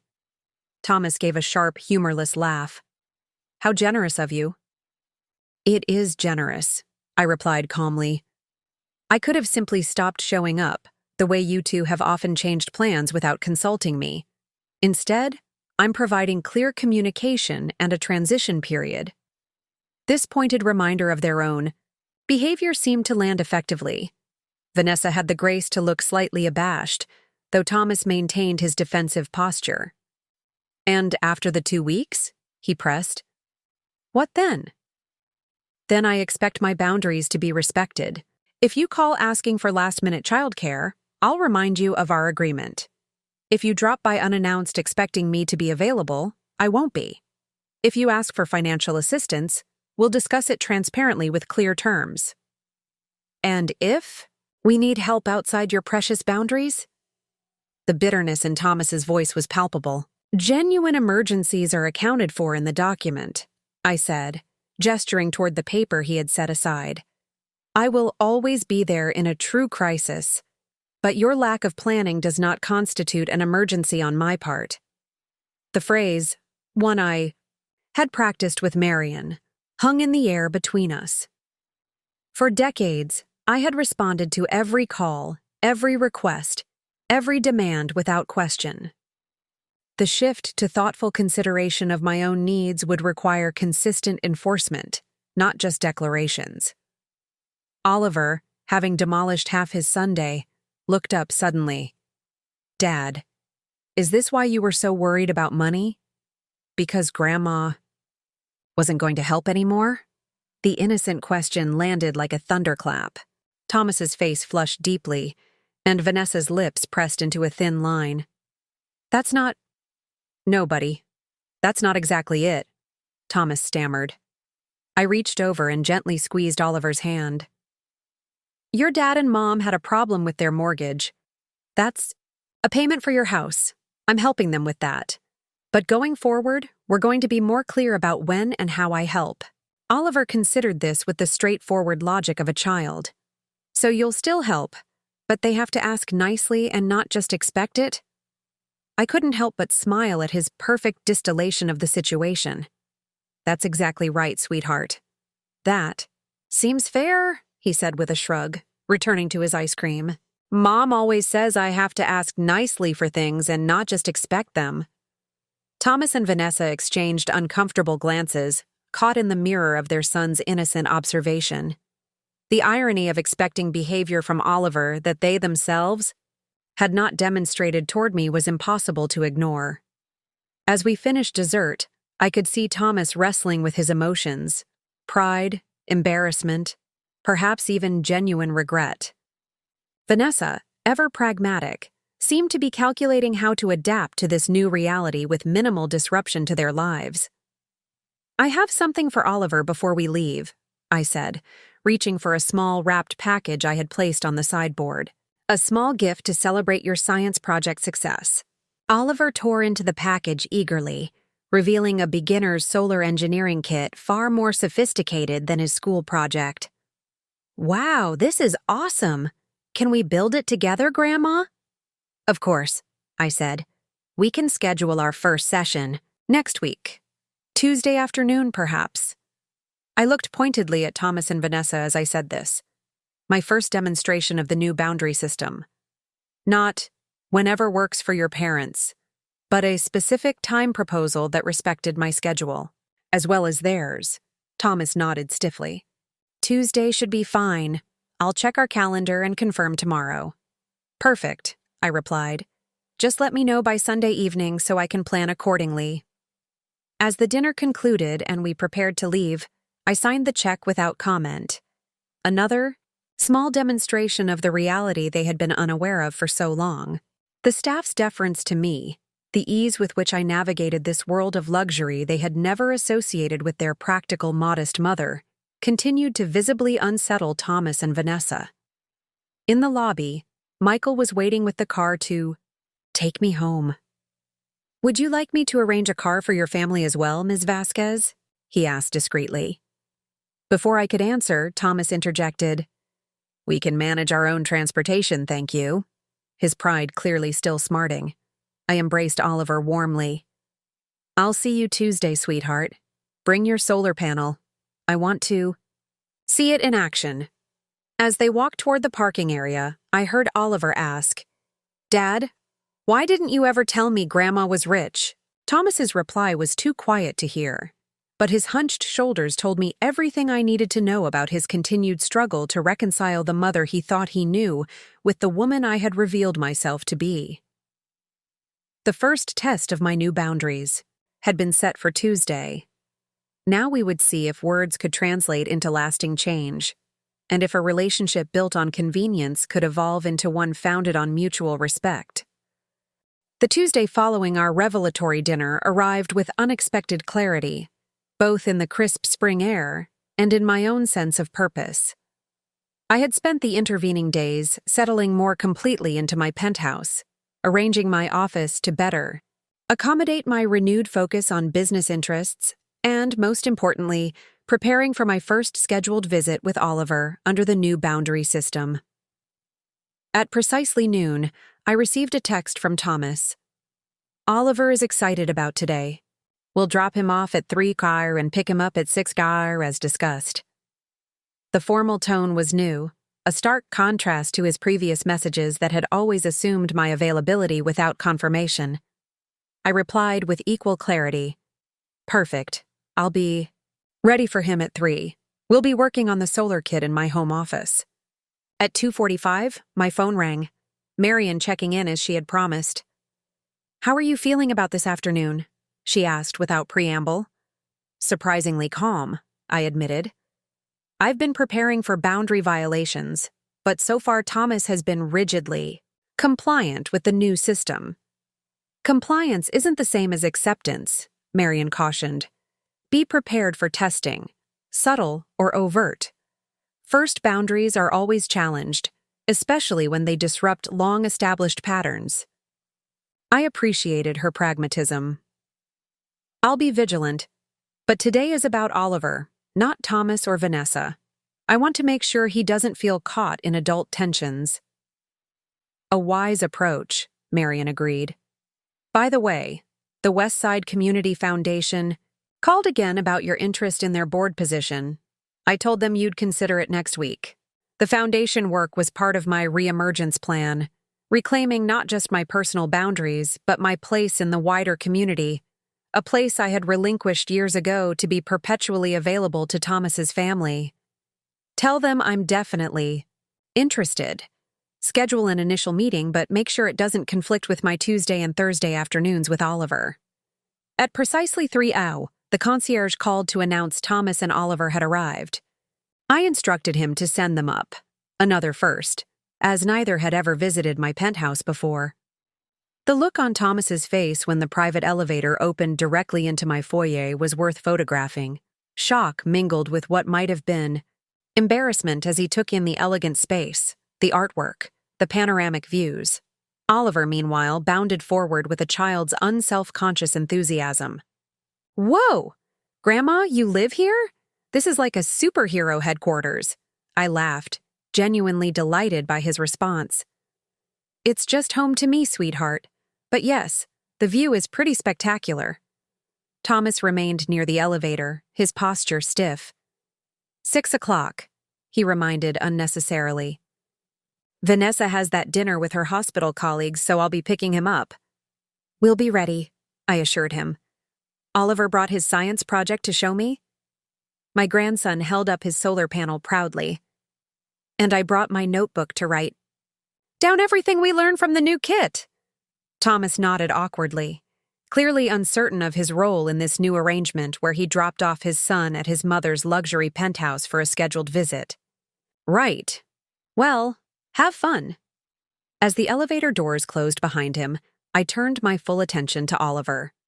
"Let's set up in my office. I have everything ready for us." The afternoon passed in a blur of shared discovery. Oliver proved remarkably adept at following the instructions for the solar kit, asking insightful questions that revealed a genuine interest in renewable energy. I found myself explaining concepts from my investment work in clean energy startups, translating complex ideas into terms he could understand. "So you help people build big versions of what we're making?" he asked, connecting wires with careful precision. "In a way, yes. I invest money in companies that are developing new forms of energy that won't harm the planet." He looked up, his expression serious. "That's way more important than just being rich, Grandma." The simple wisdom in his statement caught me off guard. "You're absolutely right, Oliver. Having money is meaningless unless you do something worthwhile with it." At 5:30, as we were documenting our results in Oliver's notebook, my phone chimed with a text from Thomas. "Running about 30 min late. Traffic accident on the highway. Can you keep Oliver until 6:30? In the old system, this would have been a statement, not a question, an assumption that my time was infinitely flexible to accommodate their needs. The fact that he was now asking represented progress, however small. "That's fine," I texted back. "We're making good progress on the solar kit. Drive safely." Oliver and I used the extra time to clean up our workspace and then moved to the kitchen, where I had prepared his favorite cookies in anticipation of our session. As he munched happily, he asked the question I had been expecting since Sunday. "Grandma, are you mad at Dad and Mom?" I chose my words carefully. "No, sweetheart, I'm not mad. I just needed to make some changes in how we arrange our time together. Sometimes adults need to reset boundaries to have healthier relationships." Nodded, seemingly satisfied with this explanation. Like when Dad says I need to knock before entering their bedroom instead of just barging in? Exactly like that, I agreed, impressed by his comprehension. Everyone needs their space respected, even people who love each other very much. When Thomas arrived at 6:35, apologizing again for the delay, Oliver proudly showed him the progress we had made on the solar kit. "We're going to finish it on Thursday," he announced. "Grandma says we can test it on the balcony where it gets the most direct sunlight." Thomas nodded, his eyes taking in the expensive kit, the comfortable workspace we had created, the easy rapport between his son and mother that seemed unchanged despite the dramatic shifts in our adult relationship. That sounds great, buddy." He turned to me, his expression still guarded but less hostile than it had been at dinner. "Thanks for being flexible with the pickup time." 30 minutes for traffic is a reasonable accommodation, I said simply. "That's not boundary crossing, Thomas. That's normal flexibility within a structured agreement." Something in my tone must have resonated, because he gave a short nod of what seemed like genuine understanding, before ushering Oliver toward the elevator. As they left, I felt a curious lightness. The first scheduled visit under the new system had proceeded without conflict, proving that boundaries didn't diminish connection, but rather created space for more authentic interaction. With Oliver, at least, the path forward seemed clear and promising. For Thomas and Vanessa, the journey would be longer, the adjustment more painful. But today had offered a glimpse of what might be possible if they could truly see me as I was. Not just a convenient resource, but a woman of substance with a life and purpose of her own. Over the following weeks, a new rhythm established itself between me and Thomas's family. Our Tuesday and Thursday afternoons became sacred time with Oliver, predictable, scheduled, and surprisingly fulfilling now that they were on my terms rather than by default obligation. We completed the solar kit and moved on to increasingly complex projects that engaged his curious mind and inventive spirit. More surprising was the subtle shift in Thomas and Vanessa's behavior. The rigid formality of those first few interactions gradually softened into something resembling respect. They no longer assumed my availability for last-minute errands or childcare. When they did need assistance outside our scheduled times, their requests came framed as genuine questions, not expectations. "Mom, we have an unexpected work dinner next Wednesday," Thomas might text. "Would you be available to watch Oliver from 6 chow to 9 chow? We can arrange an alternative if it conflicts with your schedule." This simple acknowledgement that I might have plans of my own represented more progress than any conversation could have achieved. The mortgage payment issue had been resolved with the check I provided, though neither Thomas nor Vanessa had directly acknowledged it beyond a terse thank you text. Their pride was still wounded, their adjustment to our new dynamic still evolving. But the most profound change was happening with Oliver. Free from the tension of unspoken resentments and unclear expectations, our relationship flourished. More importantly, he was witnessing firsthand the power of healthy boundaries modeled by adults in his life. "Grandma," he said one Thursday as we worked on calibrating a miniature wind turbine on my balcony, "I told Dad I can't just barge into his office when he's working anymore. I said we needed clear boundaries like you taught me." I smiled, imagining Thomas's reaction to having his son echo my terminology. "And what did your father say?" He got this funny look, then he laughed and said you were rubbing off on me. But he also said I was right, and now we have a special knock I can use when I really need him. These small lessons in mutual respect and clear communication were exactly what I had hoped would emerge from my reclamation of dignity, not just for my sake, but for Oliver's, for the kind of man I wanted him to become, one who valued others for who they were, not merely what they could provide. My life beyond family obligations was expanding as well. I accepted the position on the Westside Community Foundation Board, where my financial expertise proved valuable to their endowment management. I re-engaged with business associates who had wondered about my years of relative seclusion. I even began mentoring young women, entrepreneurs through a program at the local university. Each of these connections reinforced what I had known intellectually, but forgotten emotionally, that my value extended far beyond my role as a mother and grandmother, that I had skills, insights, and contributions that benefited a community, much wider than Thomas's immediate family. And in this expanding circle of genuine relationships based on mutual respect rather than obligation, I found a fulfillment that decades of self-sacrifice had never provided.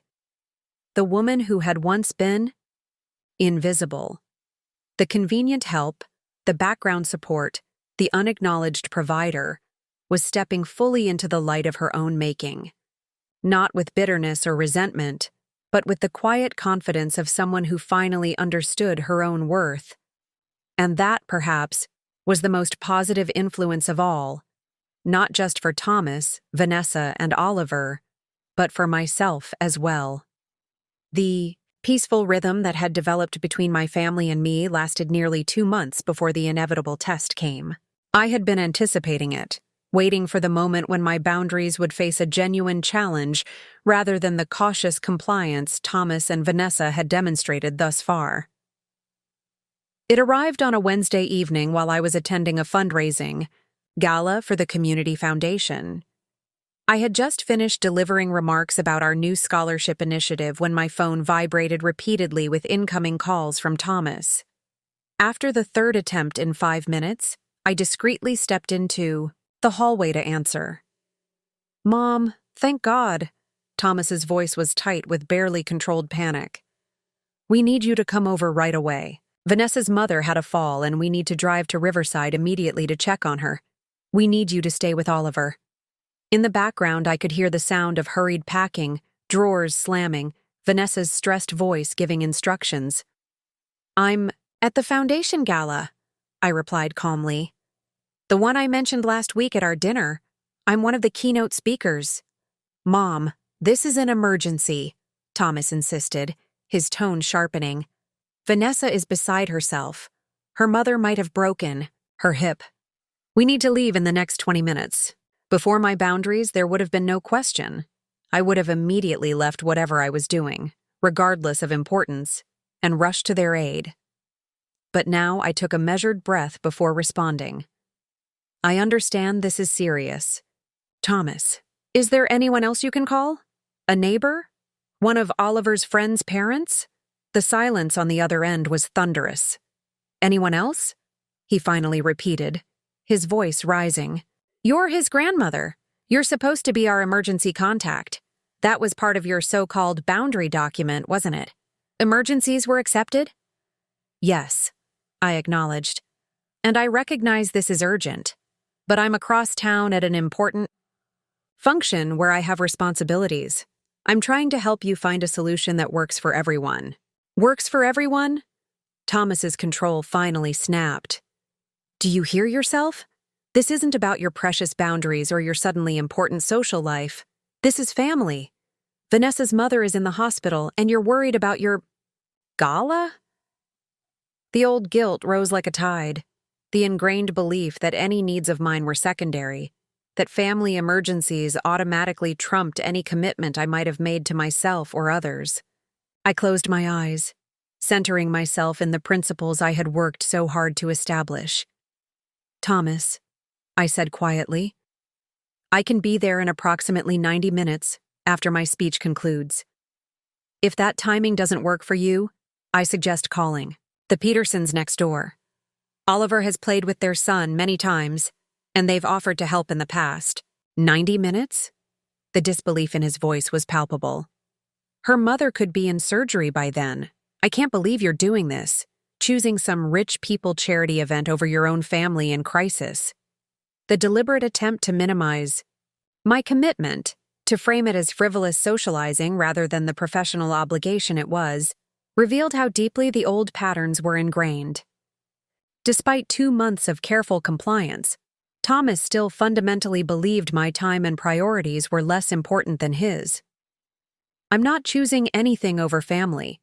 I corrected him firmly. I'm acknowledging my existing commitment while offering the help I can reasonably provide. This isn't about the relative importance of a gala versus Vanessa's mother. It's about respect for all parties involved, including myself. There was a brief muffled exchange on his end, clearly conferring with Vanessa, before he returned to the line. Fine, he said coldly. We'll call the Petersons. Don't bother coming over later. We'll manage without you. The line went dead before I could respond. I stood in the hallway of the elegant venue, my hand still clutching my phone, a complex mixture of emotions washing through me.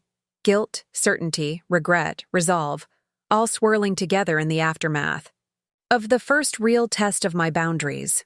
Marian found me there a few minutes later. Everything all right? She asked, noting my expression. You're due to speak in 10 minutes. I gave her a brief summary of the conversation. She nodded thoughtfully. The first real test was always going to be painful, she observed. The question is, do you feel you made the right decision for the long-term health of your relationship, not just the immediate situation? I considered her question carefully before responding.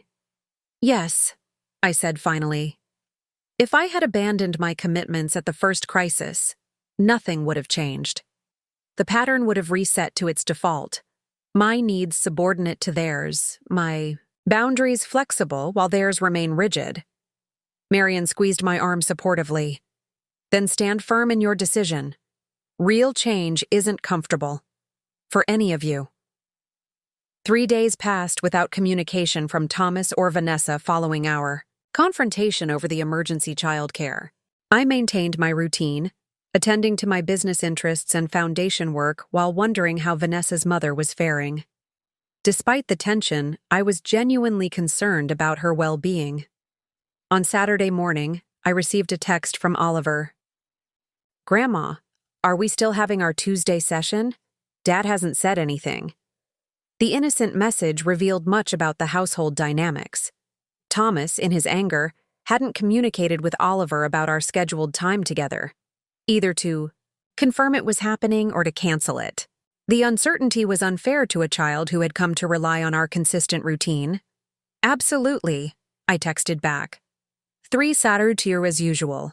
I've got a new project planned that I think you'll love. I then sent a separate message to Thomas. Oliver asked, About Tuesday. I've confirmed our regular session unless I hear otherwise from you. Hope Vanessa's mother is recovering well. The response came nearly an hour later. Tuesday is fine. Patricia has a hairline fracture. Surgery wasn't necessary, but she'll need rehab. Vanessa is staying with her through the weekend. The message was terse but informative. A small olive branch in its inclusion of details about Patricia's condition. I responded with genuine sympathy and an offer to reschedule our dinner that week to accommodate their disrupted plans. Thomas sent back a simple, thanks. Tuesday arrived with no further communication. At precisely 3 the concierge called to announce Thomas and Oliver had arrived. When they stepped off the elevator, the contrast between them was striking. Oliver bounded forward with his usual enthusiasm, while Thomas lingered back, his posture rigid, his expression carefully neutral. I'll pick him up at 6, he said, already stepping back toward the elevator. Thomas, I said quietly, do you have a moment before you go? I'd like to speak with you. He hesitated, clearly reluctant but unable to refuse without seeming petty. 5 minutes. I have calls to return. I turned to Oliver. Sweetheart, I've set up everything for our project in the office. Would you mind getting started with the instruction manual? I'll be there in just a moment. Once Oliver was out of earshot, I faced my son directly. I wanted to say I'm genuinely sorry about Patricia's injury. I know how difficult family health emergencies can be. Thomas's jaw tightened. Do you? Because, from where I was standing Wednesday night, your foundation gala seemed more important than our family emergency. I took a deep breath, refusing to be baited into defensiveness. I understand it felt that way to you, but I'd like you to consider something. If the situation were reversed, if you had an important work presentation and I called demanding immediate help, would you have abandoned your professional commitment without question? He opened his mouth to respond, then closed it again, the question clearly landing in a way my previous explanations hadn't. It's not the same, he finally said, though with less certainty. Work is different. Is it? I asked gently. My foundation. Work is as significant to me as your career is to you. It deserves the same respect, the same acknowledgement of importance. Thomas ran a hand through his hair, a gesture I recognized from his childhood. Frustration mingled with reluctant consideration. You've changed, Mom. Sometimes I barely recognize you anymore. I haven't changed, Thomas. I've simply stopped, hiding parts of myself to make others comfortable. The woman I am now, confident, engaged with the community, clear about her boundaries, has always existed. She was just buried under years of trying to be only what you needed me to be. He was silent for a long moment, his gaze moving past me to take in the elegant penthouse, the evidence of the life I had created parallel to but separate from my role in his family. The Petersons were fine with Oliver, he said finally, a sideways acknowledgement that my suggested alternative had worked. Their son was thrilled to have an impromptu sleepover. I'm glad, I said simply. And I would have come after my speech if you had needed me. My boundaries aren't walls, Thomas. They're just clarifications of where I begin and end as a person. Something in his expression shifted. Not quite acceptance, but perhaps the first glimmer of genuine understanding. I should check on those calls, he said, stepping back into the elevator. But as the doors began to close, he added quietly, You were right about the mortgage. We should have been more responsible. I'm working on a better system now. The doors closed before I could respond, but his words echoed in the foyer. The first real acknowledgement not just of my financial help, but of his own responsibility in creating the situation that had required it. It wasn't an apology, not quite, but it was something perhaps more valuable, evidence of reflection, of personal accountability. I found Oliver in my office, already deeply engaged with the robotics kit I had prepared. As I sat beside him, explaining the basic programming concepts that would bring our project to life, I felt a quiet hope settle alongside the complicated love I had always carried for my family. Perhaps, with time and continued clarity, we could build something new together. Something based not on obligation and convenience, but on genuine respect for each other's complete humanity. It wouldn't be easy. Real change never was. But that small acknowledgement from Thomas suggested it might be possible. And for now, that was enough. 3 months after our revelatory dinner at Riverside Towers, I found myself sitting in my penthouse office reviewing the final details of my estate. Plan with Marion. The document represented not just the distribution of material assets, but the culmination of my journey toward self-reclamation. The trust for Oliver is structured exactly as you requested, Marion confirmed, sliding the papers across my desk. Educational expenses fully covered, with milestone distributions at 25, 30, and 35, each contingent on demonstrated fiscal responsibility and community engagement. I nodded, satisfied with the balanced approach. And Thomas's portion? A modest direct inheritance with the bulk placed in a managed trust. As you specified, he'll need to show 6 consecutive months of proper financial management before each distribution. The therapist requirement has been included as, well, that last provision had been the most difficult to decide. After careful consideration, I had made Thomas's larger distributions contingent on his completion of family therapy, not as punishment, but as investment in breaking generational patterns that had damaged our relationship. Do you think he'll fight it? I asked, signing where Marion indicated. She considered the question thoughtfully. Initially, perhaps, but the structure is sound. He receives tangible benefits regardless, with greater access possible through personal growth. It's fair. My phone chimed with a message from Thomas. Mom, is Thursday still good for our dinner? Vanessa's mom is joining us. She wants to thank you personally for the rehabilitation equipment you arranged. The message reflected the gradual warming that had developed since our confrontation over the emergency childcare. Thomas had been making consistent efforts, small but meaningful acknowledgments of my personhood beyond my role as his mother. Thursday works perfectly, I replied, looking forward to seeing Patricia. Glad the equipment is helping. As I set down my phone, Marion observed. He's trying. Yes, I agreed. In his way. It's progress, not perfection. After Marion left, I spent the afternoon preparing for an important transition, one I had been contemplating since the revelation dinner, but had only recently decided to implement. My modest house, the one where I had raised Thomas, the one that had reinforced my image as a woman of limited means, was finally on the market. Letting go of that physical manifestation of my self-diminishment felt surprisingly emotional. That evening, I walked through the empty rooms one final time, running my fingers along familiar walls, standing in doorways where I had watched my son grow from toddler to man. In Thomas's old bedroom, now stripped of furniture but still bearing the faint outline where basketball posters had once hung, I allowed myself a moment of honest reflection. Had my choices, hiding my success, prioritizing his needs above my identity, truly served him? Or had they contributed to the entitled man he had become? The answer wasn't simple. I had made my decisions with love, believing I was protecting him from the potential corrosion of inherited wealth. But in hiding my true self, I had inadvertently taught him that mothers, that women, existed primarily in service to others, their own accomplishments secondary or invisible. That pattern would end with me.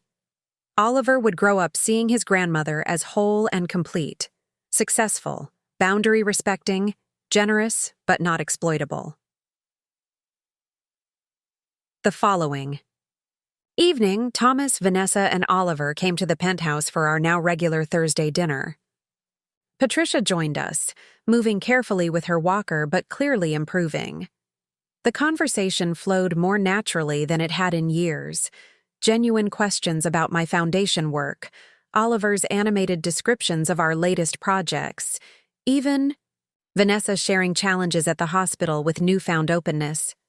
As dessert was served, I decided the moment had come. I have some news, I said, setting down my fork. I've sold the house. Thomas's spoon froze halfway to his mouth. What? When? The closing was yesterday. It was time. But he struggled visibly with this new development. That's been your home for 30 years. Where will you go? I gestured to the space around us. I already live here, Thomas. This has been my actual home for months now. Something in his expression shifted. A final letting go of the image he had held of me for so long. It's really permanent then, this new arrangement. It's not an arrangement, I corrected gently. It's my life. My authentic life that I hid for too long. Oliver, perceptive as always, asked the question hiding beneath his father's reaction. Does this mean you're not going back to the way things were before? Ever? That's right, sweetheart, I confirmed. We're moving forward, not backward. But forward can be better than before if we build it together with honesty. Later, as the family prepared to leave, Thomas lingered behind while Vanessa helped Patricia to the elevator. The house sale must have brought in a good amount, he observed, his tone carefully neutral. The old Thomas might have been calculating his potential claim on those funds. The new Thomas, I hoped, was simply making conversation. It did, I acknowledged. The proceeds are being directed to the Foundation's scholarship program. He nodded slowly. That seems fitting.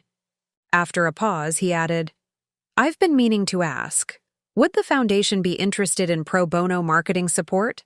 My firm has been looking to build our portfolio in the nonprofit sector. I studied his face, searching for the entitled expectation of the past, but found instead something closer to genuine offering, a desire to contribute value rather than extract it. The board would certainly consider a proposal, I said. We have a meeting next Tuesday if you'd like to prepare something. As he joined his family at the elevator, I felt a quiet certainty settle over me. The exit from my old life, from the diminished version of myself I had maintained for decades, was complete. Not with drama or recrimination, but with dignity and clear-eyed purpose. The door closed behind them, and I stood alone in my beautiful penthouse, finally fully at home, not just in the space, but in myself.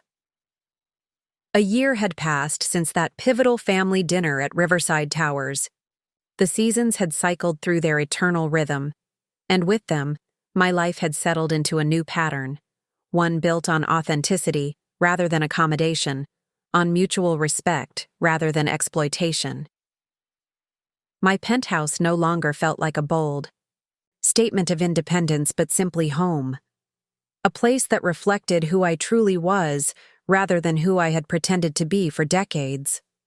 The artwork I had collected over the years, once hidden in storage to maintain my modest facade, now adorned walls that had been designed to showcase them properly. My office hummed with activity as I had embraced my business interests with renewed vigor, no longer compartmentalizing that aspect of my identity. The Westside Community Foundation had flourished under my guidance, its endowment growing substantially, due to investment strategies I had implemented. The scholarship program, funded largely from the proceeds of my former house, had already helped 12 promising students from underprivileged backgrounds attend university. Each time I received their progress reports, I felt a quiet satisfaction deeper than any I had experienced during my years of invisible support for Thomas's family. Most significantly, my relationships had transformed. Oliver and I had maintained our scheduled Tuesday and Thursday sessions, which had evolved beyond simple projects into meaningful mentorship. At 12, he was showing remarkable aptitude for engineering and environmental science, interests I nurtured with resources, connections, and genuine engagement. He no longer saw me as just his grandmother, the convenient helper who appeared when needed, but as a person with knowledge to share, a life worth understanding, a model of integrity he could aspire to emulate. Thomas and Vanessa had adjusted to our new dynamic with varying degrees of grace. Vanessa, ever practical, had adapted more quickly, moving from resentment to grudging respect as she observed how I conducted myself in business and philanthropic circles. She had even begun consulting me on her own career advancement at the hospital, recognizing that my decades of navigating male-dominated industries offered insights valuable to her own professional journey. Thomas's evolution had been more complicated, but ultimately more profound. The initial shock and defensiveness had gradually given way to something resembling genuine introspection. He had surprised me by actually following through on the family therapy sessions I had suggested, initially attending alone, before eventually bringing Vanessa. Their financial situation had stabilized, not through my continued subsidies, but through their own improved management practices and realigned priorities. Most remarkably, Thomas had followed through on his offer to provide marketing support to the foundation. What had begun as a tentative proposal had developed into a substantial pro bono partnership that benefited both the foundation and his firm. Seeing my son apply his professional skills to meaningful work rather than just client acquisition had revealed a dimension of him I had feared was lost, the compassionate, purpose-driven child I had raised before entitlement had calcified around him. On the anniversary of our revelatory dinner, I invited the family to a similar private dining room at Riverside Towers. This time, there were no shocking disclosures planned, no boundaries to establish, no painful truths to unveil. It was simply a celebration of how far we had come, and an acknowledgement of the journey still ahead. As we enjoyed our meal, Thomas raised his glass in an unexpected toast To Mom, he said, his voice carrying an emotional weight I hadn't heard in years.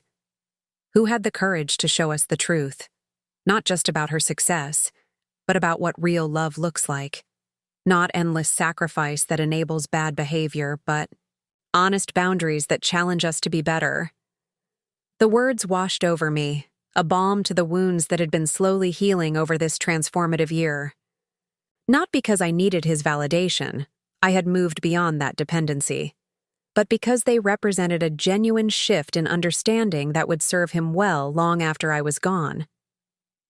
Later that evening, after the family had departed and I stood, alone on my balcony watching the city lights, I reflected on the journey that had brought me here. The pain had been necessary, the confrontation, the establishment of boundaries, the willingness to be temporarily misunderstood for the sake of lasting change. But the rewards had exceeded my most optimistic hopes. I had reclaimed not just my fortune, but something far more precious: my authentic self, my dignity, my right to be seen and valued for all that I was, not merely what I could provide to others. And in doing so, I had offered my son and grandson a priceless gift: the opportunity to know and love the real Elena Vasquez, businesswoman, philanthropist, investor, and yes, mother and grandmother too. A complete human being worthy of respect, not because of her financial worth, but because of her inherent dignity as a person who could no longer be reduced to a convenient role in someone else's story. The transformation was complete. Not perfect. Family. Relationships never are, but genuine and lasting. I had rewritten not just my own narrative, but the legacy I would eventually leave behind. And that, beyond any financial inheritance, was what would truly matter in the end.